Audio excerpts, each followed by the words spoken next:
Idineklara ni Pangulong Bongbong Marcos ang isang taong state of calamity sa Eastern Visayas dahil po sa epekto ng gagawing pagsasaayos sa San Juanico Bridge. Sa susunod na linggo na sisimulan ng retrofitting pero ngayon pa lamang, hirap na ang ilang truck na hindi muna pinaparaan sa tulay. Nakatutok si Mariz Umali. Ang napakahabang pila ng mga truck na ito papasok sa Mandayahan Port sa Basay, Samar para makasakay sa Ro-Ro vessel ang sumalubong kay Pangulong Bongbong Marcos sa pagbisita niya sa Pantalan kanina. Karamihan daw sa kanila, 3 hanggang 4 na araw nang naghihintay ng masasakyang Ro-Ro. Malaking abala po ito, hindi lang po sa amin, pati yung mga produkto ng mga binatid ng mga galing Mindanao. Pati yung galing Tacloban papuntang Samar, inaabot din ng siyam-siyam bago makatawid. Mga 400 na truck pa doon sa kabila. Nulugay po sa biyahe. Dapat sa gabi may biyahe. Matapos makausap ang mga truck driver, tinignan din ng Pangulo ang kalagayan ng itinatayong landing area sa Pantalan na pwede raw paradahan ng dagdag na mga Ro-Ro vessel na magsasakay ng mas maraming mga truck. Siyempre, naririnig namin lahat ng mga problema na nangyari dito sa pagsara o sa paglimit ng traffic dito sa San Juanico Bridge. Itong rampang ito, dodoblehin natin, lalagay pa tayo doon ng isa pa para double, mga 500 trucks a day. Tapos mag-umpisa na tayo ng night navigation. Ang Mandayahan Port ang nagsisilbi ngayong alternatibong ruta para sa malalaking truck na hindi muna pinapayagang makadaan sa San Juanico Bridge matapos ipatupad ng DPWH ang partial closure habang nire-rehabilitate ang tulay kasunod ng pagkakadiskubre ng seryosong pinsala rito. Pero ito yung ilalim, kalawang na lahat. Ito, hindi namin akalain na ganito kasama. Sentro ng komersyo rito sa Eastern Visayas ang Tacloban kaya malaking dagok daw sa kanilang ekonomiya ang partial closure ng 53 taon ng San Juanico Bridge na yan na siya nagdurugtong sa Leyte at Samar. Kaya pangako ng mga kinauukulan, mamadaliin nila ang pagkukumpuni rito. Sa susunod na linggo na raw sisimula ng retrofitting sa tulay. It will be a gradual process, depends on the traffic. Yeah. But kaya in 1 year? Kaya, Mr. President. Oh, yeah. Habang isinasagawa ito, isinailalim ni Pangulong Bongbong Marcos sa isang taong state of calamity ang Eastern Visayas na epektibo mula June 5. Bago nito ay nagtungo rin si Pangulong Marcos sa Siquijor, 6 na araw matapos maideklara ng Siquijor Provincial Government na under state of calamity ang buong probinsya dahil naman sa energy crisis. Nagsunod-sunod due to may mga request na ipamove muna yung mga maintenance, ganun, like election, mga piyesta. So nagsunod-sunod, 3 na yung nag-maintenance, tapos may nag-fail pa. Bilang agarang solusyon ayon sa Pangulo, isang generator ang ipinadala galing sa Palawan na pwedeng mag-supply ng 2 megawatts. Kaya inaasahan na magno-normalize na ang supply ng kuryente sa lalawigan sa katapusan ng linggong ito o sa susunod na linggo. Mula rito sa Tacloban, Leyte para sa GMA Integrated News, Mariz Umali, nakatutok, 24 oras. Mga kapuso, sa linggo, ipagdiriwang natin ang araw ng mga magigiting, masisipag at mapagmahal na ama. Kaya para sa Father's Day, may maagang regalo ang GMA Kapuso Foundation sa mga tatay sa Don Salvador Benedicto sa Negros Occidental.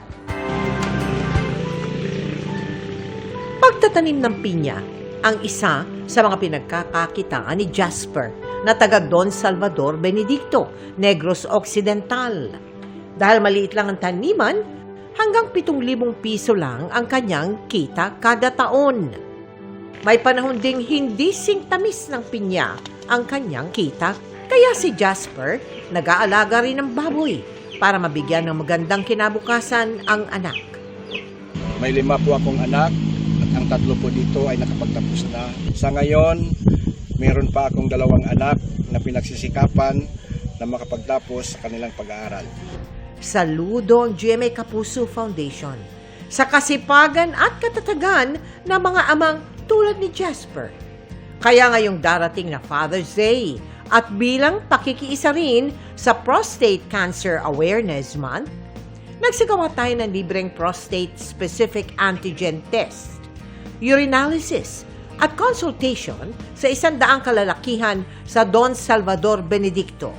Katuwang din natin dyan ang The Doctors Hospital Incorporated. Males 40 years old and above should have their prostate screened for early detection so that the survival of prostate cancer patients are improved. This screening should be done yearly. Nagbigay din tayo ng pagkain at hygiene kits. Nagpapasalamat po ako sa GMA Kapuso Foundation sa programa ng Prostate Cancer Awareness. Dahil dito, kaming mga tatay nakapagpa-check up ng libre. Sa mga nais makiisa sa aming mga projects, maaari po kayo magdeposito sa aming mga bank account o magpadala sa Cebuana Luwilier. Pwede rin online via GCash, Shopee, Lazada at Globe Rewards.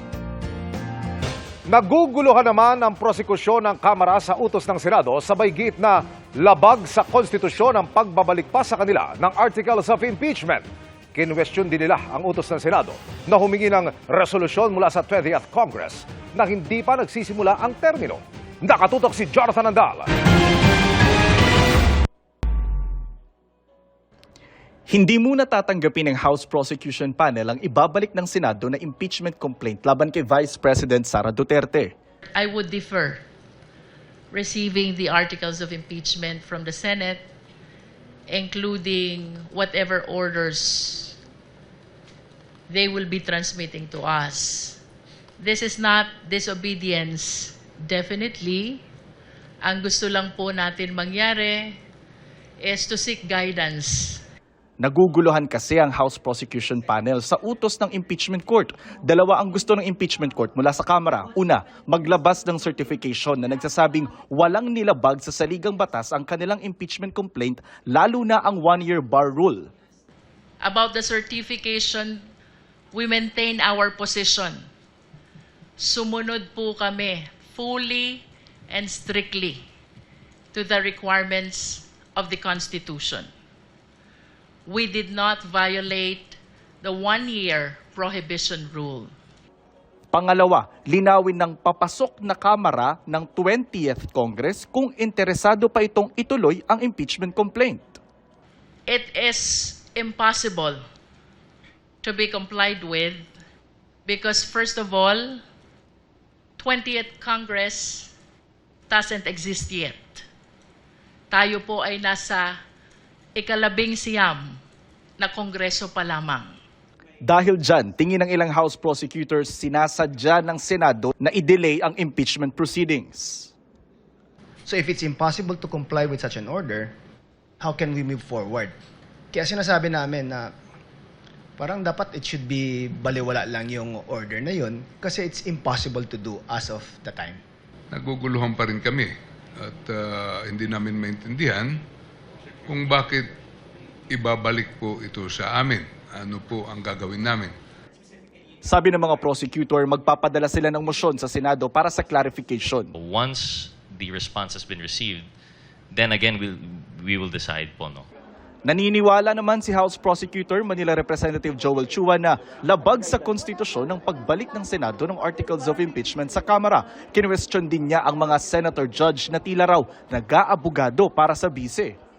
Wala naman po sa mandato ng mga senador ang mag-file at magdesisyon sa ganitong klaseng mga motion. In fact, ito po ay gawain dapat ng defense. Parang lumalabas po dito sila na rin ang nag-aabogado sa ating Vice Presidente. Sina incoming Representatives Leila de Lima at Shel Jokno na inaasahang magiging miyembro rin ng prosekusyon, kinondena ang desisyon ng impeachment court. Harap-harapan na tayong niloloko. Kakaibang korte ito. Korte ng kababalaghan. Ang pagre-remand ng Senado ng Articles of Impeachment sa House of Representatives ay isang pag-aabandona ng ating saligang batas. Kaninang umaga, nagdaos ng prayer service sa Batasan Pambansa. Bit-bit ng prosekusyon at tila offering ang kopya ng Articles of Impeachment at binasbasan. Kanina nagpunta sa Kamara ang Senate Sergeant at Arms na si Roberto Ancan. Naghintay siya sa labas ng Office of the House Secretary General pero tumanggi siyang sabihin kung ano ang kanyang pakay. Sa ngayon, hindi raw muna pupunta ng Senado ang House Prosecution Panel. Wala rin daw direktiba sa kanila si Speaker Martin Romualdez tungkol sa utos ng Impeachment Court. Para sa GMA Integrated News, Jonathan Andal, nakatutok, 24 oras.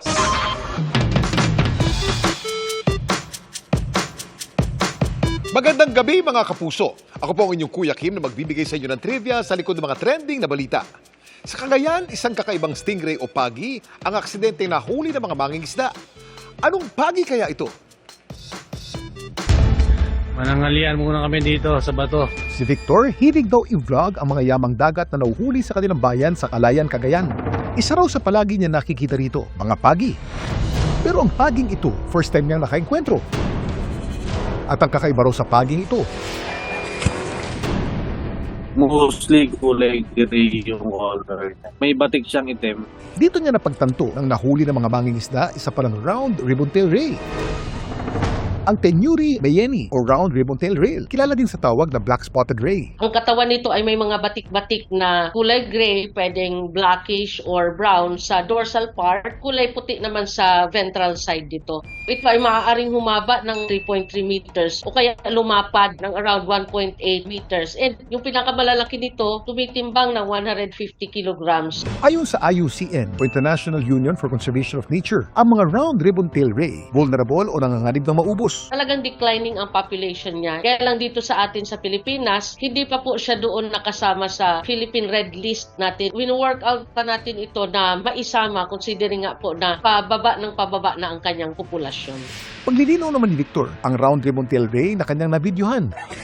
By catch daw o aksidente lang na nahuli ng mga mangingisda. Yung fishing boat is long line fishing sila. Ang hinuhuli talaga nila is mga isda. Pero kasi itong mga pagi, unintentional silang nahuhuli dun sa long line fishing. Hindi na binalik kasi patay na siya for consumption na siya.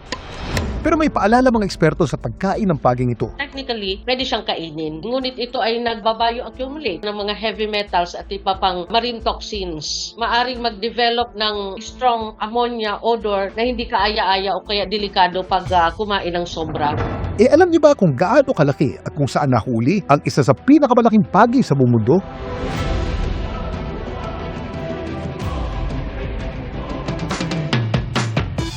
Noong 2022, nahuli sa Mekong River sa Cambodia ang isang babaeng Eurogymnus polylepis o giant freshwater stingray.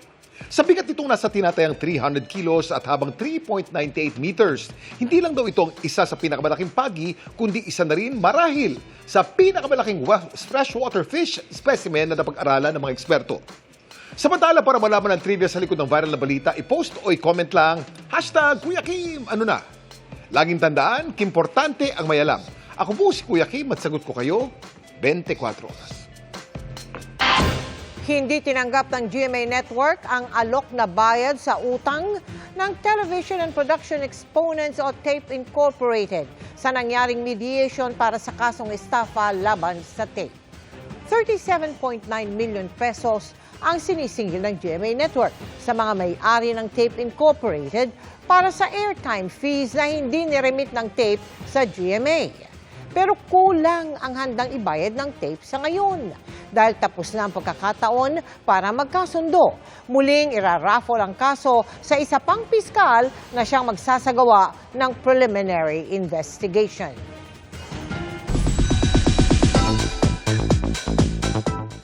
Mga kapuso, humanda ng manginig sa lamig at takot dahil paparating na ang isa sa pinakamatitinding makakalaban ng mga bagong sangre.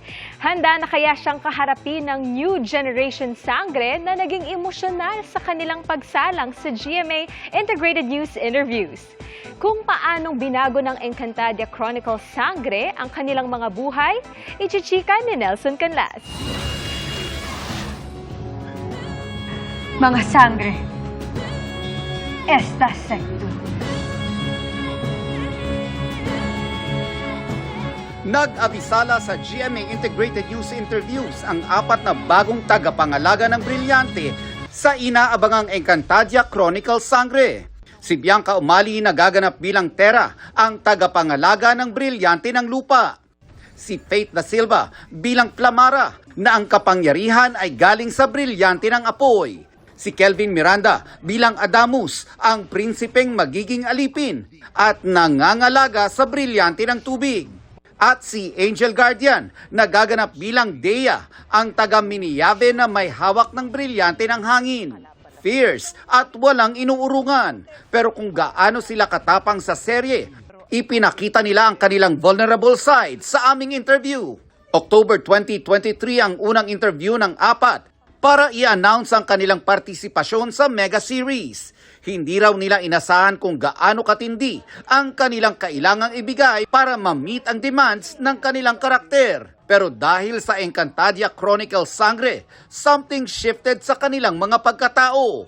Tulad ni Kelvin na hindi na halos makilala ang sarili sa laki raw ng ipinagbago niya. Nung nag-dub kami ng ilang scenes na kailangan i-dub, grabe, narinig ko yung boses ko, iba. Nakita ko yung the way ako kumilos, magbigay ng emosyon sa eksena. Sabi ko, hala, ibang-iba talaga. So parang nabataan ako sa sarili ko dun. Ang gusto kong sabihin sa kanya, maraming salamat dahil ipinagpatuloy mo yung paniniwala mo sa sarili mo. Kasi kung hindi, malamang wala ka sa kinuupuan o kinalalagyan mo ngayon. And salamat sa tiwala. Nagpapasalamat naman si Angel na hindi siya sumuko. Hindi raw kasi niya maipaliwanag dati kung bakit niya kailangan mag-artista. Pero dumating daw ang Running Man Philippines na naging paghahanda pala para gampanan niya ang itinuturing niyang pinakamalaking role na ginampanan niya. At sagot kung bakit siya inilagay sa industriya. Gaya ng sabi mo, you see na, we all mature. And nagpapasalamat ako kasi yun yung nabitbit ko from Encantadia. All the learnings, the wisdom, mas lalo kong minahal yung craft ko. Kasi even that time, hindi ko pa rin talaga alam kung anong ginagawa ko sa buhay ko. Kung bakit ako nandito. Hindi ko po talaga pinangarap ng sobra mag-artista. Ilang beses ko sinubukang umalis. Pero lagi akong hinihila pabalik. And ito, sobrang laking harang na neto. This is actually a sagot na to. Ito na yung sagot and hindi ko na kailangang mag-doubt. And kung may sasabihin ako sa sarili ko, 2 years ago, siguro na magtiwala ka sa sarili mo the way na nagtitiwala sa iyo yung mga tao. Isang pamilya na raw ang nabuo nila dahil sa serye. At para kay Faith, ito raw ang bumuo sa kanyang pagkatao. Tulad nila, may question mark din sa akin na bakit sa akin siya ibinigay? Such a big responsibility. Dahil natuto ako na to connect with other people. Why? Probably from baggages ng past na natatakot. Lagi akong may fear na tatanggapin ba nila ako? Iba din pala yung tapang na ibinibigay ng pag-ask ng help from the people around you. And yung tulong na naibigay sa akin ng mga co-sangres ko, alam ko na hindi ko magagawa yung journey na to, hindi siya magiging dikit na dikit sa kanila if I didn't ask help from them. At from fearless to facing her fears, Bianca gained maturity dahil sa mga pinagdaanan niya sa serye. The growth that I have attained is that I embraced fear. This time I embraced fear, I faced it. And I think this is where I'm coming from right now. Mas maganda pala nang may konti kang fear. Opo, kuya eh. All my life, I did understand na marami akong kinakatakutan and that I had no choice but to be brave. Because I didn't have any fallback. I didn't have anyone to catch me when I fell. But then now, I understood the strength in that. I let myself fall. And then I brought myself back up. Pero strength for me, ang kaya kong harapin ng kahit na anong kinakatakutan ko. Dahil alam ko na yun ang lakas ko. Sa Lunes, mapapanood na natin ang Encantadia Chronicles Sangre sa GMA Prime. Nelson Canlas, updated sa Showbiz Happenings. And that's my chika this Wednesday night. Sa ngalan ni Iya Arellano, ako po si Ara San Agustin. Miss Mel, Sir Emil. Salamat sa iyo, Ara. Thanks, Ara. At yan ang mga balita ngayong Miyerkules. Ako po si Mel Tiangco para sa mas malaking misyon. Para sa mas malawak na paglilingkod sa bayan, ako po si Emil Sumangil. Mula sa GMA Integrated News, ang News Authority ng Pilipino. Nakatuto kami 24 oras.